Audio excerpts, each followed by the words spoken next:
अफगानिस्तान में तालिबान की ताकत में इजाफा, अमेरिकी सेना के हथियार पर तालिबान का कब्जा। यूएस आर्मी का बायोमेट्रिक डिवाइस तालिबान के हाथ लगा। बायोमेट्रिक डिवाइस में अमेरिकी सेना की खुफिया जानकारी, अमेरिकी फौज की मदद करने वालों का भी पूरा ब्यौरा मौजूद। और यह बहुत अहम खबर, बायोमेट्रिक डिवाइस, अमेरिकी फौज की मदद करने वालों का पूरा ब्यौरा। ताकत के रास्ते चल रहा है तालिबान। यह ताकत जो आपको दिखाई देती है हाथ में रॉकेट लॉन्चर पकड़ने के बाद, यह ताकत जो दिखाई देती है, ईश्वर महान है जिसकी तर्जुमानी अगर करें हम, अल्लाहू अकबर।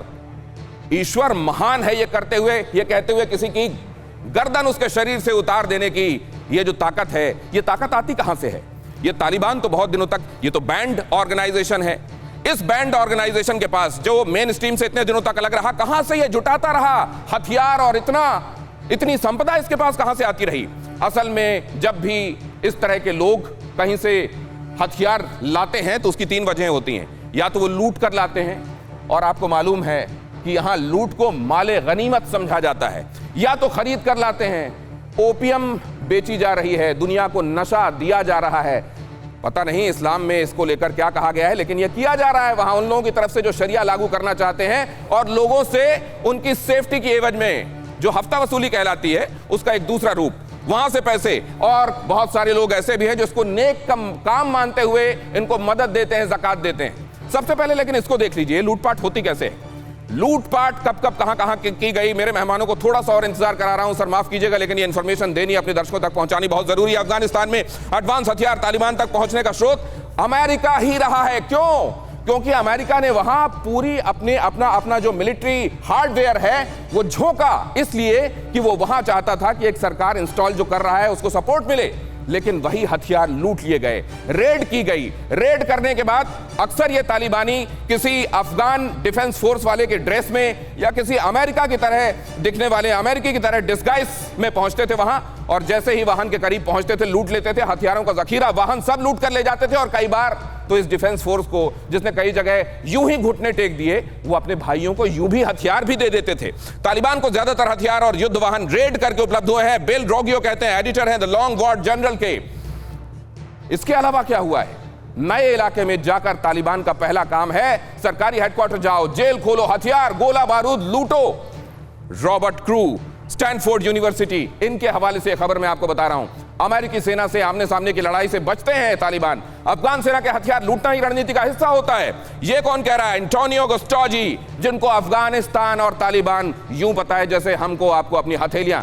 अब आगे चलिए, मदद कहां से हासिल होती है? 2009 में चीन ने तालिबान को भारी मात्रा में हथियार की सप्लाई की। Defence magazine Jane's intelligence review का यह दावा कहता है चीन अमेरिका से चिढ़ता है, सुपर पावर खुद को साबित करना चाहता है। जहां अमेरिकी मौजूदगी है वहां वो अपनी मौजूदगी स्थापित करना चाहता है, बेशक इसके लिए तालिबान को सपोर्ट क्यों ना करना पड़े। रूस अफगानिस्तान को अस्थिर करना चाहता है, इसके लिए वो महीनों से तालिबानी आतंकियों को हथियार सप्लाई कर रहा है। ये जनरल जॉन निकोलसन कह रहे हैं, अफगानिस्तान में अमेरिकी अफसर।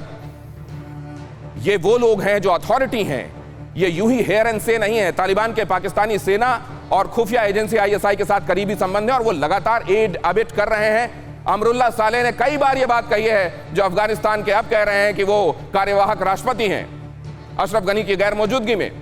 पाकिस्तान आर्मी और ISI से मिलने वाले हथियार गोला बारूद से तालिबान को खुद युद्ध में सस्टेन करने में मदद मिलती है, यह अशरफ गनी कह चुके हैं, अफगानिस्तान के पूर्व राष्ट्रपति। अब सवाल यह है कि अब खरीद पर भी तो निगाह डाल लें।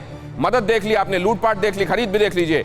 अमेरिका की खराब रिकॉर्ड कीपिंग और भ्रष्टाचार के चलते हथियार तालिबान को बेचे जा रहे हैं। वही जो मैंने आपको कहा, वैसे ही भाइयों को दे दिया या औने पौने में सौदा कर दिया। ड्रेस पहनी, एलिजियंस की शपथ ली, किसके साथ?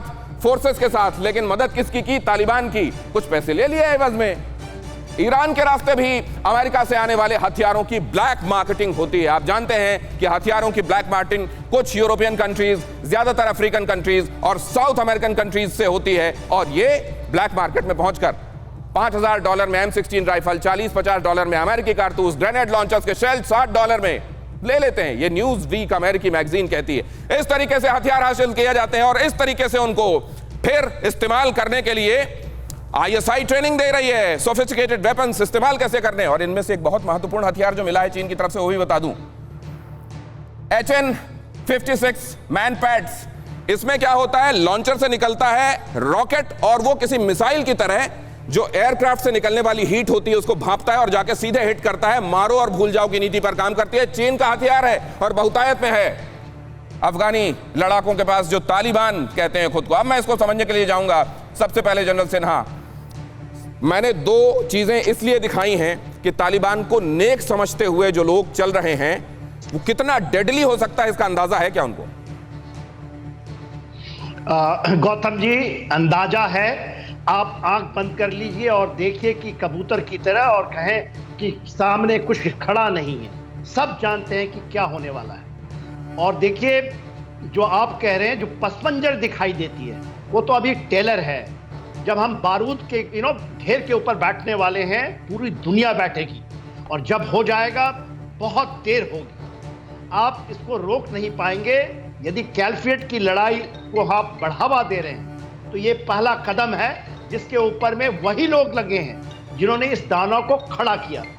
आपने बहुत बड़े बयान दिए हैं जिसमें आपने बताया 1994 में तालिबान का जब गठन हुआ तो फ्रंटलाइन स्टेट वही पाकिस्तान, वही अमेरिका, और किसके अगेंस्ट में खड़ा किया, आज वही उसको हराने के लिए खड़ा है। जब आपने उसको तोड़ दिया, उसकी विघटन कर दी, और वो आज आपको ये नीचा दिखाने के लिए, और सही है, यदि मैं भी रशिया का चाहता तो मैं भी यही करता। लेकिन सर कई बार ये कहा जाता है, ये इसमें कितना सच है, हालांकि अब तक ये जो तस्वीरें ये कुछ और गवाही दे रही हैं। फिक्र आपकी, सोमवार से शुक्रवार रात 9 बजे सिर्फ TV9 भारतवर्ष पर।